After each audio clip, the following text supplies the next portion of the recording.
মুভিটির শুরুতেই আমরা ইন্ডিয়ার একটি গ্রাম জোয়ালাপুরকে দেখি, যেখানে রানী নামে একটি মেয়ে কুকুরকে মাংস খাওয়াচ্ছিল। তখনই তার বাড়িতে একটা ব্লাস্ট হয়। সে দৌড়ে তার বাড়িতে যায় আর গিয়ে দেখে সেখানে গ্যাস সিলিন্ডার ব্লাস্ট হয়েছে। সেখানে তার হাজব্যান্ড ঋষভ মারা যায়। তারপর আমরা দেখি পুলিশ সেখানে এভিডেন্স কালেক্ট করছিল। সেখানে শুধু একটি হাতি পাওয়া যায়, এছাড়া পুরো কিচেন আর বডি পুরো আগুনে পুড়ে গেছে। আর তারা নোট করে যে তার মাথায় আঘাতের চিহ্ন পাওয়া গেছে। তার মৃত্যুর আগে কেউ তার মাথায় ভারী কিছু দিয়ে আঘাত করেছে।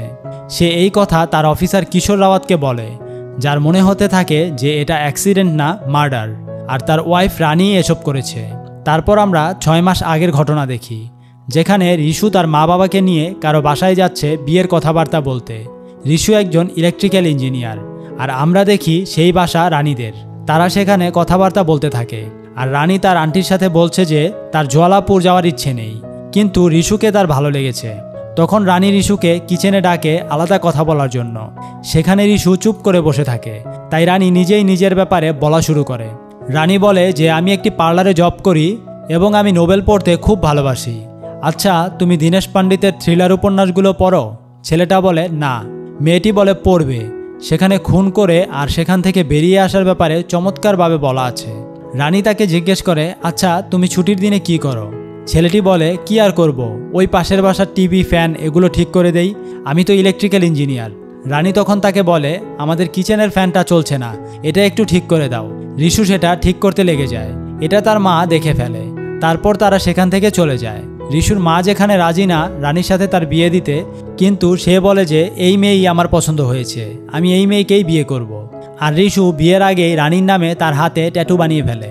তারপর তাদের কথাবার্তা পাকা হয়, আর কয়েকদিন পর তাদের বিয়েও হয়ে যায়। তারপর আমরা দেখি ঋষুর মৃত্যুর 2 মাস হয়ে গেছে। তখন আমরা দেখি রানীকে পুলিশ জিজ্ঞেস করছে যে আপনি আপনার স্বামীকে কেন মারলেন? তখন রানী বলে, আমি কিছুই করিনি। কিশোর জিজ্ঞেস করে, আপনাদের মধ্যে কেমন রিলেশন ছিল? রানী বলে, তেমনই যেমন স্বামী স্ত্রীর মধ্যে হয়, কখনো ভালো কখনো মন্দ। তারপর আমরা ফ্ল্যাশব্যাকে দেখি ঋষু রানীকে বিয়ে করে তার বাড়িতে নিয়ে যাচ্ছে। ওই সময় প্রচণ্ড বৃষ্টি। রানীর জোয়ালাপুর একটুও ভালো লাগছিল না। তখনই তুফানে বারান্দার দরজা খুলে যায় আর ঘরে পানি ঢুকে যায়, আর ঋষু সেই পানি পরিষ্কার করতে থাকে। আর এটা দেখে রানী শুয়ে পড়ে। সকালে রানী আর ঋষুর মায়ের চা আর পাকোড়া নিয়ে কথা কাটাকাটি হচ্ছিল। তারপর ঋষু নিজেই বাজারে চা আর পাকোড়া আনতে চলে যায়। তারপর রাতে রানী ঋষুকে জিজ্ঞেস করে যে আমার আগে কোনো মেয়েকে দেখতে গিয়েছিলে? ঋষু বলে, হ্যাঁ, মীরা নামে এক মেয়েকে দেখতে গিয়েছিলাম। ঋষু ওই মেয়ের তারিফ করতে থাকে। এগুলো শুনে রানী রাগ হয়ে যায় আর ঋষুর সাথে চিল্লাতে থাকে। ঋষু ভয়ে টয়লেটে ঢুকে যায়। কিছুদিন এভাবেই যায়, দুজন দুজনের মন পাওয়ার জন্য চেষ্টা করতে থাকে। এরপর একদিন রাতে তারা ক্লোজ হয়, কিন্তু রানী এতে স্যাটিসফাইড হয় না। পরদিন সকালে রানী তার পরিবারকে বলে, কেন আমাকে অ্যারেঞ্জ ম্যারেজ দিয়েছ? আমি একটুও সুখে নেই। আর রানীর সব কথা ঋষু শুনে ফেলে। এতে তার মন অনেক খারাপ হয়ে যায়। তার অফিস থেকে সে ছুটি নিয়েছিল, কিন্তু সেদিনও সে অফিসে চলে যায় আর সে রানীকে ইগনোর করতে থাকে। একদিন রানী জিজ্ঞেস করে, আপনার কি হয়েছে? ঋষু বলে, আমি তোমার সব কথা শুনেছি। ঋষু রানীকে জিজ্ঞেস করে, কেমন টাইপ ছেলে তুমি চাও? তো রানী 7-8টা কোয়ালিটি বলে যে এমন। তখন ঋষু বলে যে সব কোয়ালিটি একজনের মধ্যে কখনো থাকে না। ঋষু তাকে সরি বলে যে তার কপাল খারাপ, তার মতো একটা ছেলে সে পেয়েছে। ঋষু বলে অফিসের পরে সে MBA ক্লাসে যাবে, তাই তার জন্য অপেক্ষা না করতে। তারপর থেকে ঋষু রানীর সাথে কথা বলে না, একসাথে বসে না, দূরে দূরে থাকে, খাবারও আলাদা খায়। দুজনের মাঝে এমনই চলতে থাকে। পরের দিন ঋষুর কাজিন নীল আসে। সেখানে রানীর সাথে তার পরিচয় হয়। রাতে ঋষুর মা রানীর কথা জিজ্ঞেস করে, ঋষু কিছু বলে না। সেখানে নীল বুঝতে পারে যে তাদের রিলেশন ভালো চলছিল না। পরের দিন রানী দীনেশ পণ্ডিতের নোবেল পড়ছিল, সেখানে নীল এসে পড়ে, আর সেও দীনেশ পণ্ডিতের নোবেল পড়ে। এটা শুনে রানী ইমপ্রেস হয়ে যায়। একদিন নীল রানীর কাছে চা খেতে চায়। তখন রানী কিচেনে চা বানাতে যায়, আর তখন ঋষুও তাকে সাহায্য করে। ঋষু চলে যাওয়ার পর রানী চা নিয়ে নীলকে দেয়। চা খাওয়ার পর সে খাবার খেতে চায়। তখন প্রথমবার রানী কিচেনে রান্না করতে যায়। এভাবেই দিন যাচ্ছিল, আর রানী নীলের প্রতি দুর্বল হয়ে পড়ছিল। আস্তে আস্তে তাদের ফ্রেন্ডশিপ হয়ে যায়, আর তারা একদিন ঘনিষ্ঠ হয়ে যায়। একদিন নীল মাটন খেতে চায়, কিন্তু ঋষুর মা না করে দেয়, তার কিচেনে মাটন রান্না হবে না। পরের দিন রানী বাজারে যায় আর মাটন নিয়ে আসে। ঋষুর মা কিচেনে মাটন রান্না করতে না করে দেয়। তারপর ঋষু আরেকটা বন্ধ কিচেন রানীর সাথে মিলে ঠিক করে দেয়। তারপর আমরা প্রেজেন্টের দৃশ্য দেখি যে ইন্সপেক্টর কিশোরের মনে হতে থাকে যে রানী ঋষুর মার্ডার করেনি। সে নীলের সাথে মিলে তাকে কোনো ওয়েপন দিয়ে মেরেছে আর নীলকে সে ভাগিয়ে দিয়েছে। কিন্তু এখন পর্যন্ত ইন্সপেক্টরের কাছে এটার কোনো প্রমাণ নেই। ইন্সপেক্টর রানীকে নীলের ব্যাপারে জিজ্ঞেস করে যে তোমাদের সম্পর্ক কেমন ছিল। তারপর আমরা আবার ফ্ল্যাশব্যাকে দেখি যেখানে রানী নীলকে বলছে সে তার জন্য মাটন তৈরি করবে আজ। নীল তাকে বলে যে আমি 1 সপ্তাহ পর চলে যাব। রানী বলে আমি বাড়ির কথা বলে এখান থেকে চলে যাব, পরে তোমার ওখানে চলে যাব। নীল তখন বলে রিশুকে তুমি কি বলবে? রানী বলে আমি তাকে সব সত্যি বলে দিব। তারপর রাতে রানী মাটন রান্না করছিল আর তখনই নীল সবকিছু প্যাক করে রওনা হয়ে গেছে। রানী বুঝতে পারে যে নীল তাকে ধোঁকা দিয়েছে। রাতে রিশু খেতে বসে আর ভাবে যে রানী তার জন্য এসব করেছে। তারপর রানী রিশুকে সব সত্যি বলে দেয় তার আর নীলের সম্পর্কের ব্যাপারে। রিশু কিছুই বলে না, সে স্তব্ধ হয়ে যায়। তারপর প্রেজেন্টে আমরা দেখি যে ইন্সপেক্টর রানীকে বলছে যে আমরা জানি তুমি আর তোমার লাভার মিলে রিশুকে মেরেছ, কারণ তার মাথায় কোনো ভারী জিনিসের আঘাতের চিহ্ন আছে। শুধু একবার আমি ওই মার্ডার ওয়েপেনটা পেয়ে যাই, তোমাদের দুজনের থেকে এমনিই কথা বের করে নিব। তারপর আমরা দেখি রিশু নীলের কাছে যায়। সেখানে গিয়ে সেই স্ক্রু ড্রাইভার দিয়ে নীলকে আঘাত করে, কিন্তু নীল বডি বিল্ডার ছিল, সে রিশুকে অনেক মারে। রিশু রাতে বাসায় আসে আর রানী তার কাছে মাপ চায়। সে বলে ভুল হয়ে গেছে তার। এই কথা শুনে রিশু আরও রেগে যায় আর বলে তুমি এখান থেকে চলে যাও, না হলে তোমাকে আমি মেরে ফেলবো। পরের দিন রিশুর বাবা মা কোনো আত্মীয়র বাসায় যায় আর রানী তার সব কিছু প্যাক করে চলে যাওয়ার জন্য বের হয় আর রিক্সা খুঁজতে থাকে। তারপর আমরা দেখি নীলের ফ্রেন্ডরা তার সাথে মজা করতে থাকে, কেননা নীল তাদের সব বলেছে। এটা দেখে রিশু নিজে বাইরে আসে আর রানীকে ভিতরে অপেক্ষা করতে বলে। সে নিজে রিক্সা নিয়ে দেয়। এসব দেখে রানীর মনে হয় সে ভুল করতে যাচ্ছে, সে নীলের জন্য রিশুকে ছেড়ে যাচ্ছে। পরে রানী বলে দেয় সে যাবে না, তার জিনিসপত্র নিয়ে সে ভিতরে চলে আসে। তারপর আমরা দেখি যে রিশু আগের মতো আর নেই। সে যখনই রানীকে দেখে সে নীলকে ইমাজিন করে। তার মনে রানীর জন্য একটুও ভালোবাসা নেই। সে তাকে সাজা দিতে থাকে, কখনো সিঁড়িতে তেল ফেলে রাখে যেখানে রানী স্লিপ করে পড়ে যায়, কখনো চুলার গ্যাস অন করে রাখে যেখানে রানীর হাত পুড়ে যায়। এভাবে কিছু না কিছু চলতেই থাকে। একদিন রানী ছাদের কিনারায় চলে যায় আর সে রিশুকে বলে যে তোমার আমাকে পছন্দ না, আমাকে এখান থেকে ধাক্কা দিয়ে মেরে ফেলো। রিশু রানীকে ধাক্কা দেয় কিন্তু তার হাত ধরে ফেলে। রিশু বলে চলে যাও আমাকে ছেড়ে। তখন রানী বুঝতে পারে রিশু রানীকে এখনও অনেক ভালোবাসে। রানী রিশুর কাছে মাফ চায় আর বলে রিলেশন আবার আগের মতো সুন্দর করে তুলতে। তখন রিশু সব মেনে নেয় আর তাদের রিলেশন আবার আগের মতো ঠিক হয়ে যায়। আর ঘরে রানী আর তার শাশুড়ির মধ্যেও ভালো সম্পর্ক তৈরি হয়ে যায়। ঘরে সব কিছু আগের মতো ঠিক হয়ে যায়। তারপর আমরা প্রেজেন্টে দেখি ইন্সপেক্টর জানতে পারে যে ওই দিন নীল তাদের বাড়িতে এসেছিল আর রিশুও বাড়িতে এসেছিল। তারপর রানী মার্কেটে বের হয়ে যায়, কিন্তু তার কোনো পাকা প্রমাণ মিলে না। তখন ইন্সপেক্টর কিশোরের একটা কল আসে যে তারা একটা ভিডিও পেয়েছে যে ওই দিন ব্লাস্টের পর বাড়ির পেছন দিয়ে কেউ একজন পালিয়েছে। তারপর পরের দিন কিশোর রানীকে লাই ডিটেক্টর টেস্ট করার জন্য ডাকে। রানী ওয়াশরুম যাবে বলে সেখানে গিয়ে তার জুতার একটি পিন উঠিয়ে সেটা পরে নেয়, যাতে ব্যথার কারণে তার হার্টবিট আগে থেকেই বেড়ে যায়। আর টেকনিশিয়ান তাকে জিজ্ঞেস করে ওই দিন কী হয়েছিল। রানী বলে ওই দিন রিশুর বাবা মা এক আত্মীয়র বিয়েতে অন্য একটি শহরে গিয়েছিল আর ওই দিন রিশু তার অফিসের বন্ধুদের দাওয়াত দেয়। সে রিশুকে শপে কিছু জিনিস আনতে পাঠায়। সে খুব তাড়াতাড়ি সেই জিনিসগুলো নিয়ে চলে আসে। সে ঘরে এসে রানী আর নীলকে দেখে ফেলে। রানী বলে সে কিছু কথা বলতে এসেছে। রিশু বলে তুমি বাইরে যাও, ওর সাথে আমার কিছু কথা আছে। তখন রানী বাজারে চলে যায় মাটন কাটাতে। তারপর সে ফিরে এসে কিছু মাংস কুকুরকে খাওয়াতে থাকে। তারপর ঘরে ব্লাস্ট হয়। সে এসে দেখে রিশু মারা গেছে। টেকনিশিয়ান কিশোরকে বলে রানীর হার্টবিট নর্মাল কথাবার্তায়ও উচ্চ ছিল, এজন্য কিছু বোঝা যাচ্ছে না। তারপর তারা দেখে রানী খুঁড়িয়ে হাঁটছে। তারপর তারা তার জুতা খুলে দেখে তার পায়ের ব্যথার কারণে তার হার্টবিট উচ্চ ছিল। সে নিজেকে বাঁচানোর চেষ্টা করছিল। তারা আবার রানীর উপর লাই ডিটেক্টর টেস্ট চালায়, কিন্তু তখন রানী নিজেকে শান্ত রাখে, সব কথার সঠিক উত্তর দেয়। এইবারও তারা কোনো কিছু পায় না। তারপর তারা রানীর কেস ক্লোজ করে দেয় আর রানীকে ছেড়ে দেয়। তারপর আমরা দেখি 5 বছর পরের দৃশ্য, যেখানে আমরা দেখি ইন্সপেক্টর কিশোরের ট্রান্সফার হয়ে গেছে।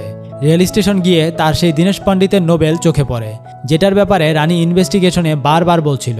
তারপর সে সেই বইটা কিনে নেয় এবং ট্রেনে বসে পড়তে থাকে। তারপর আমরা আবার ফ্ল্যাশব্যাকে ওই ব্লাস্ট হওয়ার দিন দেখি, যেখানে রিশু বাসায় এসে দেখে নীল তার বাড়িতে। সে এজন্য আসে যে রিশু তার সোসাইটিতে কমপ্লেন করে দিয়েছে নীলের ব্যাপারে। তারপর নীল বলে সে রানীর অ্যাফেয়ারের পিকচার লিক করে দিবে। রিশু রেগে গিয়ে নীলকে মারতে থাকে, কিন্তু নীলও তাকে মারে এবং তার গলা টিপে ধরে। এটা দেখে রানী কিচেন থেকে একটি মাটন লেগ পিস নিয়ে নীলের মাথায় মারে আর নীল মারা যায়। নীলের মৃত্যুতে তারা দুজনেই ঘাবড়ে যায়। রানী পুলিশকে কল করতে চায়, কিন্তু রিশু না করে। সে বলে ওর মৃত্যুর জন্য তোমাকে আমি জেলে যেতে দিতে পারবো না। আমাদের মধ্যে এখন সব ঠিক হয়ে গেছে, এখন আমি আর আমার থেকে তোমাকে দূরে সরাতে পারবো না। তারপর রিশু তাকে বলে আমি দীনেশের একটি নোবেলই পড়েছি, কাসলি কি কেহের, আমাদের ওইটার মতোই করতে হবে। রানী তাকে এমন করতে না করে, কিন্তু তার কাছে আর কোনো অপশন ছিল না। তারপর রিশু নীলের একটি হাত কেটে ফেলে আর নিজেরও আরেকটি হাত কেটে ফেলে, আর রানী সব খুনের এভিডেন্স নষ্ট করতে থাকে। রিশু নীলের জ্যাকেট পরে নেয় আর রানী পুরো কিচেনে কেরোসিন ঢেলে দেয় আর নীলের বডির উপরও, যাতে নীলের বডিও জ্বলে যায়। তারপর রানী বাজারে যায় আর মাটন পিস কেটে এনে কুকুরকে খেতে দেয়, আর রিশু সেখানে আগুন লাগিয়ে নদীতে ঝাঁপ দিয়ে ভেগে যায়। আর কিছুক্ষণ পর সেখানে ব্লাস্ট হয় আর তাদের প্ল্যান মোতাবেক নীলের বডি পুরো জ্বলে যায়। আর রিশুর শুধু হাতটাই পড়েছিল, যেটা উড়ে কিচেন থেকে বাইরে এসে পড়েছে। এসব পরে কিশোর হাসতে থাকে। রিশু নীলের বডিকে নিজের বডি বানিয়ে কেসই ঘুরিয়ে দিয়েছে। আমরা এদিকে নীলকে খুঁজছি, আমরা তাকে কখনো পাইনি। তখন সে সব বুঝতে পারে, কিন্তু তাদের ভালোবাসা দেখে তাদের উপর কোনো অ্যাকশন নেয় না সে। তারপর আমরা দেখি রানী রেলওয়ে স্টেশনে, আর সেখানে রিশু আসে। তারপর তারা অন্য শহরে গিয়ে তাদের নতুন জীবন শুরু করে। আর এখানেই ছবিটি শেষ হয়। মুভির শুরুতেই আমরা দেখতে পাই একটি মেয়ে বৃষ্টির রাতে দৌড়ে আসছে। সেই মেয়েটি হচ্ছে রানী। সে তার স্বামীর কাছ থেকে দৌড়ে পালাচ্ছে। দৌড়াতে দৌড়াতে সে পুলিশ স্টেশন আসে আর বলে, প্লিজ আমাকে বাঁচান, তা না হলে আমার স্বামী আমাকে মেরে ফেলবে। এরপরই সিন 2 মাস পেছনে চলে যায়, যেখানে নিউজে দেখাচ্ছিল যে আগ্রাতে যমুনা নদীতে কিছু রাক্ষসে কুমির ঘোরাফেরা করছে। কিছুক্ষণ পর আমরা অভিমন্যু নামের একজন কম্পাউন্ডারকে দেখি, যে একজন রুগীকে দেখতে এখানে এসেছে। তখন আমরা জানতে পারি যে রানী এই বাসাতেই থাকে।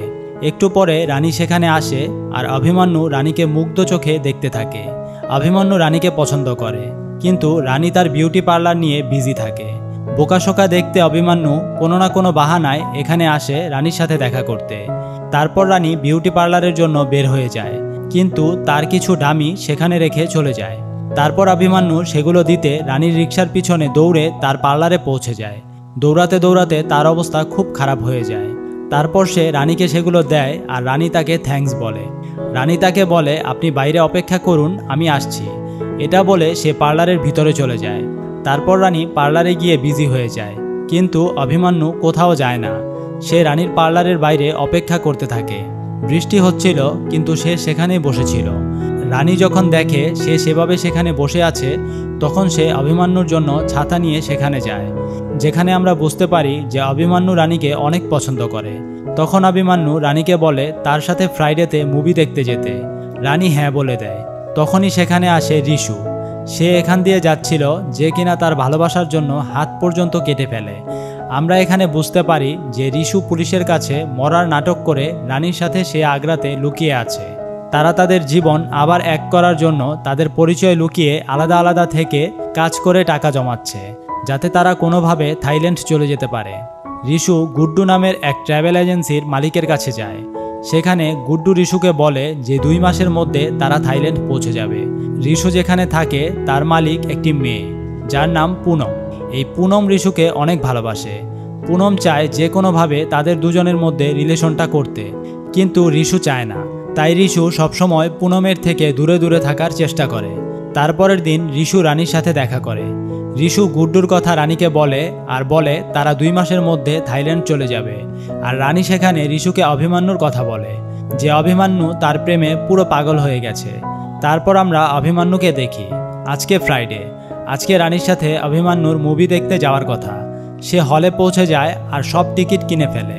সে বাইরে দাঁড়িয়ে রানীর জন্য অপেক্ষা করতে থাকে, কিন্তু সেখানে রানী আসে না।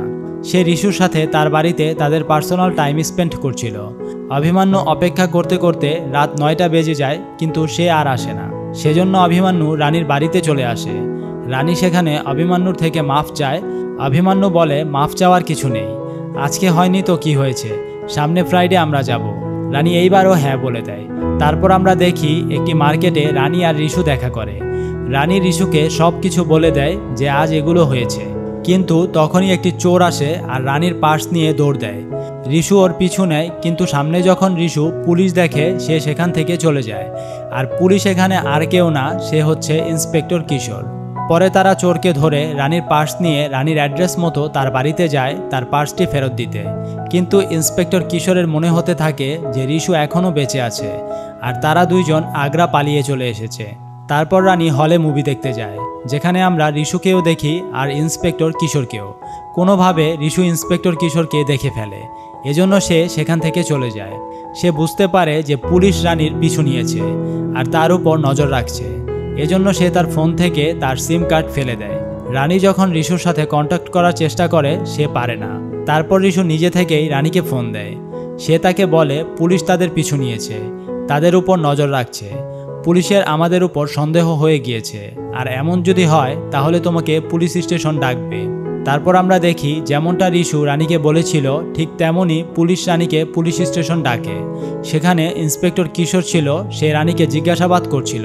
সে রানীকে বলে আমি তোমার কল হিস্ট্রি বের করেছি, সেখানে আমরা দেখেছি তুমি একটি ছেলের সাথে সবচেয়ে বেশি বার কথা বলেছ। ছেলেটি কে? তখন রানী বলে সে তার বন্ধু। আর তখনই আরেকজন পুলিশ অফিসার আসে, তার নাম মন্টু। সে রানীকে বলে এই কেসটি এখন সে তদন্ত করবে, আর এটাও বলে নীল তার ভাতিজা আর সে তার চাচা। সে রানীকে বলে এখন এই কেসটা তার পার্সোনাল হয়ে গেছে, আর তার একটি বৎসভাব আছে, যখন সে কারো পেছনে লাগে সে হাত পা ধুয়ে তার পেছনে পড়ে যায়। বলে যে রিশুও তাকে অনেক ভালো করে চেনে, আর রানীকে জিজ্ঞেস করতে বলে রিশুকে যে মন্টু চাচা কে। তারপর মন্টু চাচা রানীকে সেই কলের ব্যাপারে জিজ্ঞেস করে যে সে ঘন্টার পর ঘন্টা কার সাথে কথা বলে, আর বলে তুমি যার সাথে কথা বলো সে ট্রাভেল এজেন্সির কাছে কেন যাওয়া আসা করে। কিন্তু রানী বলে সে কিচ্ছু জানে না। তখন মন্টু চাচা বলে যে আমি খুব ভালো করেই জানি রিশু এখানেই আছে এবং সে বেঁচে আছে, আর আমি তাকে ধরবই। তারপর রানী যেই জায়গায় থাকে সেই জায়গায় পুলিশ রিশুর ব্যাপারে খোঁজখবর নেওয়া শুরু করে দেয়। এদিকে রিশু খুব ভালোভাবেই বুঝতে পারে যে পুলিশ তাকে খুঁজছে। একদিন রিশু দেখে যে গুড্ডুকে পুলিশ অ্যারেস্ট করে ফেলেছে। পুলিশ রিশুকে খুঁজতে খুঁজতে পুনমের ওখানে পৌঁছে যায়, যে কিনা রিশুর বাড়ির মালিক ছিল। তখন পুনম রিশুর কাছে যায় আর রিশুকে বলে যে পুলিশ তাকে খুঁজতে এসেছে। তখন পুনম দেখে রিশু কিছু লুকোচ্ছে। তারপর পুনম পুলিশকে এসে বলে সে এই লোকটিকে চেনে না। পুলিশ এটা শুনে চলে যায়। পুনম এই কারণে পুলিশকে কিছু বলেনি, কারণ সে চায় রিশু যেন তার হয়ে যায়। তারপর রাতের বেলা রিশু খুব ঘাবড়ানো অবস্থায় রানীর বাড়িতে যায়, আর সে রানীকে বলে সব শেষ হয়ে গেছে। তারা যে থাইল্যান্ড যাওয়ার স্বপ্ন দেখেছিল, সুন্দর জীবন কাটানোর স্বপ্ন দেখেছিল, সব শেষ হয়ে গেছে। ট্রাভেল এজেন্সির গুড্ডু পুলিশের কাছে ধরা পড়েছে, আর মন্টু চাচা তার পিছনে পড়েছে। আর সে মন্টু চাচাকে খুব ভালো করেই জানে, সে যার পেছনে পড়ে যায় তাকে সে ধরেই ছাড়ে। রিশু বলে সে স্যারেন্ডার করে দিবে, আর তখনই নিচে থেকে কিছুর আওয়াজ আসে। তখন আমরা দেখি সেখানে অভিমান্যু। তখন রানীর মাথায় একটা বুদ্ধি আসে। তারপর সে রিশুকে বলে যদি এই প্ল্যানটা সাকসেস হয়ে যায় তাহলে পুলিশ তোমাকে আর কখনো খুঁজবে না, আর আমরা সহজেই এখান থেকে চলে যেতে পারবো। পরের ফ্রাইডে রানী মুভি দেখতে যায়। অভিমান্যু হলের বাইরে অপেক্ষা করতে থাকে। রানী সেখানে পৌঁছে যায়। অভিমান্যু তাকে দেখে খুশি হয়ে যায়। সেখানে রানী অভিমান্যুকে বিয়ের জন্য প্রপোজ করে দেয়। এটা শুনে অভিমান্যু তো অবাক হয়ে যায়। আসলে এটাই রানীর প্ল্যান। সে পুলিশের ভাবনা অন্যদিকে নেয়ার জন্য অভিমান্যুকে বিয়ে করতে চায়। কিন্তু এই ব্যাপারটা কোনো না কোনোভাবে রিশুর ভালো লাগে না। সে রানীকে বোঝায় যে তার এসব করার দরকার নেই। কিন্তু 3 দিন পর সেখানে রানী আর অভিমান্যুর বিয়ে হয়। দুজনের বিয়ে হয়ে যায়, আর এখানে রিশুও আসে। রিশুর খুব খারাপ লাগে এটা দেখে, কারণ তার চোখের সামনে তার বউয়ের বিয়ে হচ্ছে। বাসর রাতে অভিমান্যু রানীর কাছে আসতে চেষ্টা করে, কিন্তু রানী তো শুধু রিশুকে চায়, এজন্য সে তাকে বাধা দেয়। সে সেখানে অভিমান্যুকে বোঝায় যে সে তাকে শুধু বিয়ে করেছে, সে অন্য কোনো সম্পর্কে যেতে চায় না, কারণ সে এখনও রিশুকে ভুলতে পারেনি। তারপর অভিমান্যু বলে ছোটবেলায় তার পরিবারের সবাই মারা যায়, তখন থেকে অভিমান্যু একা। তারপর অভিমান্যু নানা সময় রানীর কাছে আসতে চেষ্টা করে, কিন্তু রানী সেই সুযোগটা দেয় না। সে এটা ভাবতে থাকে যে একদিন না একদিন রানী তো তার প্রেমে পড়েই যাবে। একদিন রাতে রানী অভিমান্যুকে দীনেশ পণ্ডিতের বইয়ের ব্যাপারে বলছিল। রানী যার অনেক বড় ফ্যান, সে দীনেশ পণ্ডিতের সব বই পড়েছে, কিন্তু অভিমান্যু তার কোনো বই পড়েনি। অন্যদিকে পুনম রিশুর কাছে আসতে চায়। যখন তারা কাছাকাছি আসে, দূর থেকে রানী সব কিছু দেখে ফেলে। তারপর রিশু দৌড়ে রানীর কাছে আসে, আর রানীকে সে বুঝায় যে পুনম নিজে থেকেই রিশুর পিছনে পড়ে আছে, আর তাদের মাঝে কিছু নেই। এখানে রানী রিশুকে 2-1টা কথা শুনিয়ে বাড়িতে চলে যায়। বাড়িতে গিয়ে সে অনেক মদ খায়, আর নেশার ঘরে রাতের বেলা অভিমান্যুকে সব কিছু বলে দেয়। আর ভুলবশত এটাও বলে দেয় যে রিশু বেঁচে আছে, ওকে পুনম ভালোবাসে, আর এদিকে তুমি ধোঁকা খাচ্ছ। এই কথাগুলো ডিরেক্ট অভিমান্যুর মনে গিয়ে লাগে। পরের দিন সকালবেলা অভিমান্যু রানীকে বলে কল করে রিশুকে তার সাথে দেখা করতে বলতে। রানী এটাই করে। তারা একটা মেলাতে দেখা করে, যেখানে একটি দোলনাতে বসে তারা কথা বলতে থাকে। অভিমান্যু বলে সে তাদের সাহায্য করবে, আর থাইল্যান্ড যাওয়ার জন্য সব ধরনের ব্যবস্থা করবে।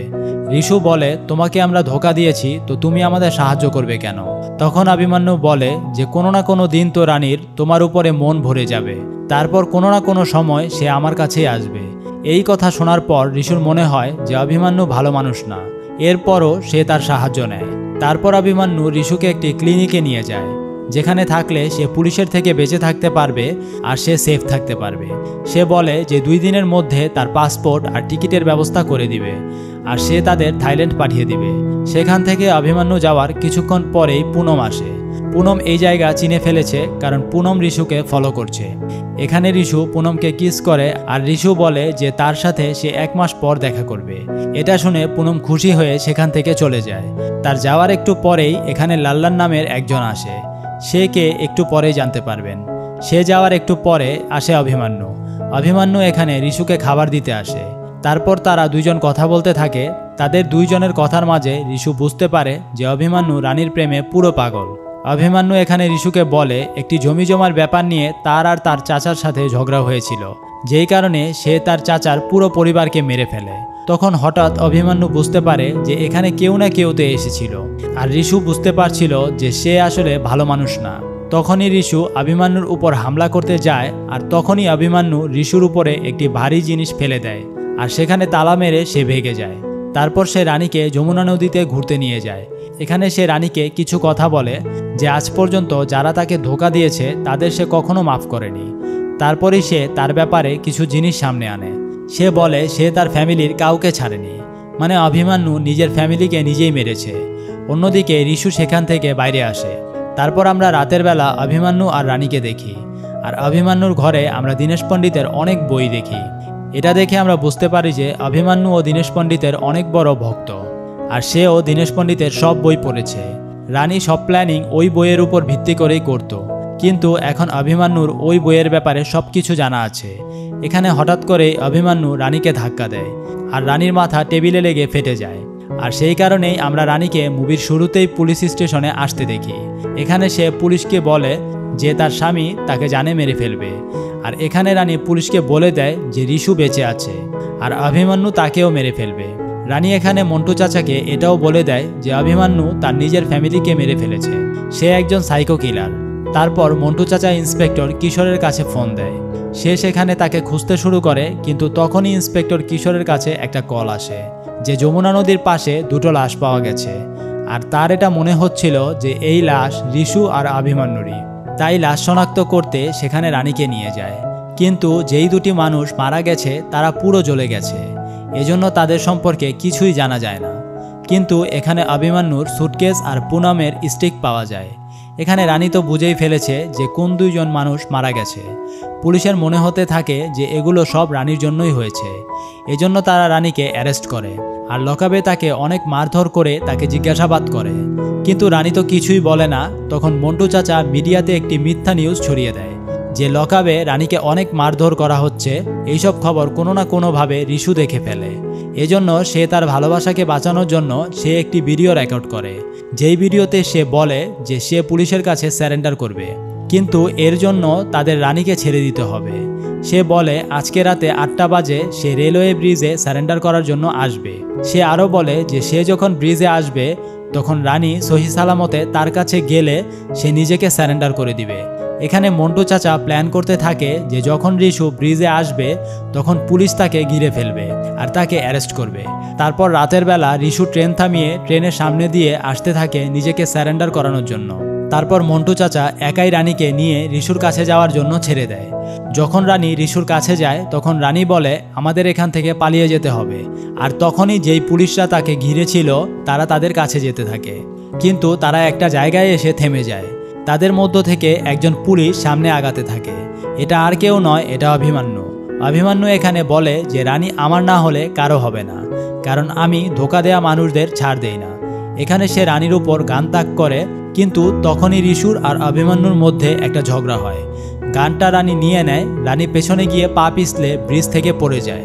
এখানে রিশু তাকে বাঁচানোর চেষ্টা করে, কিন্তু এদিকে অভিমন্যু দুজনকেই নিচে ফেলে দেওয়ার চেষ্টা করে। কিন্তু যমুনা নদীতে তো অনেক কুমির ছিল, তখন তারা যদি নিচে পড়ে যায় তাদের কুমির খেয়ে ফেলবে। কিন্তু হঠাৎ করে তারা 3 জন যমুনা নদীতে পড়ে যায়। পুলিশ দৌড়ে সেখানে আসে, আর তারা ভাবে যে তারা 3 জন অবশ্যই মারা যাবে, কারণ সেখানে অনেক কুমির ছিল। সার্চ অপারেশন টিম তাদের অনেক খোঁজাখুঁজি করে, কিন্তু তাদের নাম নিশানাও পাওয়া যায় না। এখানে যদি কেউ থেকে থাকে তা শুধু কুমির আর কুমির। তারপর এই কেসটি বন্ধ হয়ে যাবে, কিন্তু মন্টু চাচা বলে এই কেস বন্ধ হবে না, কারণ মন্টু চাচা তাদের সম্পর্কে অনেক কিছু জানে। তারা যদি বেঁচে থাকে তাদের অ্যারেস্ট হওয়া তো নিশ্চিত, কিন্তু যদি বেঁচে পালিয়ে যায় তারা মুক্তি পেয়ে যাবে। সে বলে অভিমন্যুর সামনের ক্লিনিকের সিসিটিভি ক্যামেরা থেকে লাল্লান নামের একজনের পরিচয় পাওয়া যায়। অভিমন্যু আর লাল্লান মিলেই অভিমন্যুর ফ্যামিলিকে মারে, কিন্তু পরে লাল্লান অভিমন্যুকে ব্ল্যাকমেইল করতে থাকে। সিসিটিভি ক্যামেরাতে দেখা যায় লাল্লান যেদিন অভিমন্যুর ক্লিনিকে আসে তখন থেকে তাকে আর পাওয়া যায় না, কারণ লাল্লান মারা গেছে। তারপরেই কথা আসে পুনমের। পুনমকেও সেই সিসিটিভি ক্যামেরাতে দেখা গেছে সে অভিমন্যুর ক্লিনিকে এসেছিল। সেখানে সে রিশুর সাথে দেখা করে, তারপর সেও গায়েব। আর যে দুজন মানুষ মারা গিয়েছে তারা আর কেউ নয়, লাল্লান আর পুনমই। আর অভিমন্যু বায়োলজিতে টপার ছিল, তাই সে জানতো লাশগুলোকে কিভাবে দেখাতে হবে। আর ডিএনএ টেস্টের পরে এটা প্রমাণ হয়ে গিয়েছে যে এই লাশগুলো রিশু আর অভিমন্যুর না। তারপর অভিমন্যুর বাড়ির সিসিটিভি ক্যামেরাতে দেখা যায় যে অভিমন্যু আর রানী রাত 7টা বাজে বাড়িতে আসে। তার 15 মিনিট পরে আরেকজন লোক অভিমন্যুর বাসায় আসে, আর 10টা বাজে রানী দৌড়ে পুলিশ স্টেশন যায়। রানী এখান থেকে যাওয়ার পরে রিশু আর অভিমন্যু সেই বাড়ি থেকে বের হয়ে আসে। যেহেতু রাতের বেলা ছিল তাই সেখানে কিছু না কিছু তো হয়েছেই, কিন্তু এসিপি স্যার বলে যে 3জনই যেহেতু যমুনা নদীতে পড়ে গিয়েছে তাদের 3জনকেই কুমির খেয়ে ফেলেছে, এজন্য এই কেসটি বন্ধ করে দিতে চায়। তারপর কিছু মাস পরে আমরা হিমাচল প্রদেশের একটা সিন দেখতে পাই, যেখানে আমরা রানীকে দেখি যে সে উদাসীন হয়ে বসে আছে। সে নিজের ইনসিডেন্টগুলো মনে করছিল। যখন তারা পানি থেকে বেরিয়ে এসেছিল তখন শুধু রানী আর অভিমন্যুই বেঁচে ছিল। রিশুকে কুমির খেয়ে ফেলে। তারপর তারা হিমাচল প্রদেশে শিফট হয়ে যায়। সেখানেই তারা থাকতে থাকে। এখানে রানী বাচ্চাদের পড়ায়, আর সেখানেই অভিমন্যু একটি ছোট ক্লিনিক চালায়। যখন রানী বাচ্চাদের পড়াচ্ছিল তখন রানী একটি বাচ্চার বইয়ে দেখে দীনেশ পণ্ডিতের বইয়ের কিছু লাইন লেখা, আর কোনো না কোনোভাবে এই লাইনটা রিশুরই। অন্যদিকে আমরা বিহারে মন্টু চাচাকে দেখতে পাই, আর তার কাছেও একটা দীনেশ পণ্ডিতের বই দেখতে পাই। আর সেই বইটিতে লেখা ছিল যে এই বইটির শুধু 3টি কপি, তার মধ্যে থেকে একটি কপি আপনার কাছে। আর এই বইটি পড়ার পর সে বুঝতে পারে যে তারা কিভাবে প্ল্যানিং করেছিল। যখন রানী অ্যারেস্ট হয়েছিল তখন 3 দিনে তারা প্ল্যান বানিয়েছিল। প্রথম রাতে তারা ব্রিজের পাশে যমুনা নদীতে যায় প্রচুর মাছ নিয়ে, আর তারা যমুনা নদীতে প্রতি 2 কিলোমিটার পর পর তারা সেই মাছগুলোকে দেয়। তারা খুব ভালো করেই জানতো কুমির মাছ ধরার জন্য এভাবে 2 কিলোমিটার পর পর মাছ দিলে দূরে সরতে থাকবে। তারা এভাবে টানা 3 দিন পর্যন্ত কুমিরকে মাছ দিতে দিতে 12 কিলোমিটার দূরে পর্যন্ত নিয়ে যায়। এখন আর ব্রিজের আশেপাশে কোনো কুমির নেই। আর পরে তারা তাদের প্ল্যান মতো 3জনই যমুনা নদীতে লাফ দেয়, কেননা তখন যমুনা নদীতে কুমির ছিল না, তাই তাদের কোনো প্রবলেমও হয়নি। মন্টু চাচার সেই বইয়ের শেষ পৃষ্ঠায় লেখা ছিল, কাহিনী রোমাঞ্চকর লাগলে আরও বেশি রোমাঞ্চিত হতে 20 মার্চ তোতামেনা লাভার্স পয়েন্টে মন্টু চাচাকে আসার জন্য। অন্যদিকে অভিমন্যুর টিফিন বক্সেও একটি ছোট চিরকুটে লেখা 20 মার্চ তোতামেনা লাভার্স পয়েন্টে যাওয়ার কথা। তারপর আমরা তোতামেনা লাভার্স পয়েন্টে দেখি জায়গাটা খুবই বিপজ্জনক ছিল। রানী সেখানে খুব কিনারে দাঁড়িয়েছিল। সেখান থেকে নিচে একটি ঝর্ণা ছিল। রানী বলে যে আমার এমন মনে হয়েছিল রিশু যখন মারা গিয়েছিল যে আমি তোমার সাথে সামনের জীবন কাটাবো, কিন্তু আমি এখন জানি ওই দিন রাতে কি হয়েছিল। যখনই সে অভিমন্যুকে সব বলতে যাবে তখনই সেখানে মন্টু চাচা চলে আসে। তারপর রানী ওই রাতের ব্যাপারে বলে। ওই রাতে যখন রানী আর অভিমন্যু একসাথে ছিল তখন হঠাৎই রিশু এসে পড়ে, আর তাকে দেখে সেখানে হঠাৎই রানীর পা পিছলে যায়, যেই কারণে তার মাথা টেবিলে লেগে ফেটে যায়। যখন তার হুঁশ আসে তারা 3জন তখন প্ল্যান বানায়। আর এখানে অভিমন্যু তাদের মাগরমাছ কি সিকাঞ্জা এই বইয়ের ব্যাপারে বলে, যদি আমরা এই বইয়ের মতো চলি তাহলে আমরা 3জনই বাঁচতে পারবো, আর আমাদের মৃত্যুর আগেই আমরা মুক্তি পাবো। ওই রাতে তারা 3জনই যমুনা নদীতে লাফ দেয়, কিন্তু রিশুর প্রবলেম হয় কারণ তার একটি হাত ছিল না। এদিকে অভিমন্যু এর সুযোগ নিয়ে যখন কুমির তাদের কাছে আসছিল তখনই রিশুর নকল হাতটি অভিমন্যু খুলে নেয়, যেই কারণে রিশুকে এখানে কুমির খেয়ে ফেলে। রানীর মনে হয় যে এখানে অভিমন্যুর কোনো ভুল ছিল না, কিন্তু এখানে সব দোষ অভিমন্যুরই। তখন রানী বলে যদি সে রিশুর না হয় সে কারোরই হবে না। তারপর রানী সেই লাভার পয়েন্ট থেকে লাফ দেয় আর সেখান থেকে নিচে পড়ে যায়। তারপর মন্টু চাচা সেখান থেকে অভিমন্যুকে অ্যারেস্ট করে নেয়।